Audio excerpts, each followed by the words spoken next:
Tim with Ace Appliance in Toledo, Ohio, and welcome back to another in-home diagnostic video brought to you by ApplianceVideo.com.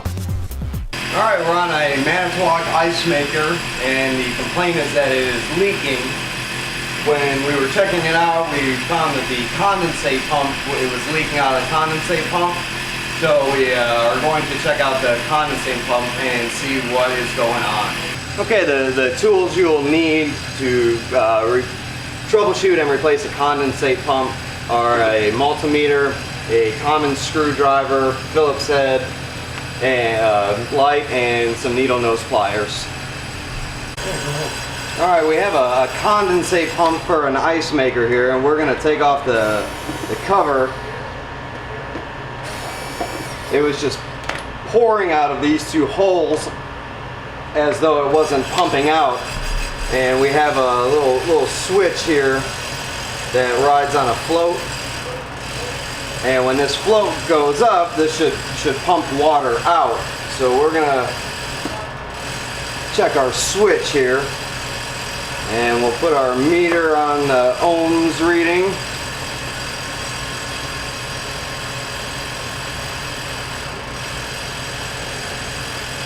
And right now we're in the mega ohms, and as we activate our switch, while it's switching, it's still at a high resistance. So we know that we have a bad switch in our condensate pump and we need to replace it. Alright, so we have our new condensate pump, and we are going to show what a good float switch looks like. Right now we see we have an infinity amount of resistance, and as the water fills up the bellows here, it will go and activate the switch and start the motor to pump it out. We see we have a good reading there. So now we're going to put the cover back on, make sure the supply wires are routed right,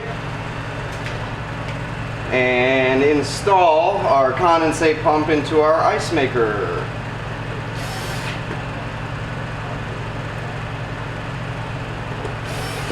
So now we're going to install our new pump, and we'll just get it into position.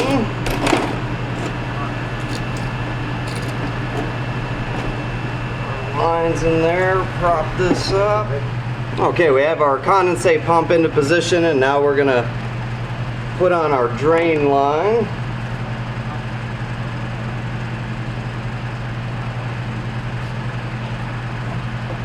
With all of that hooked up, we're gonna plug it in and turn on the water to our ice maker and check for leaks.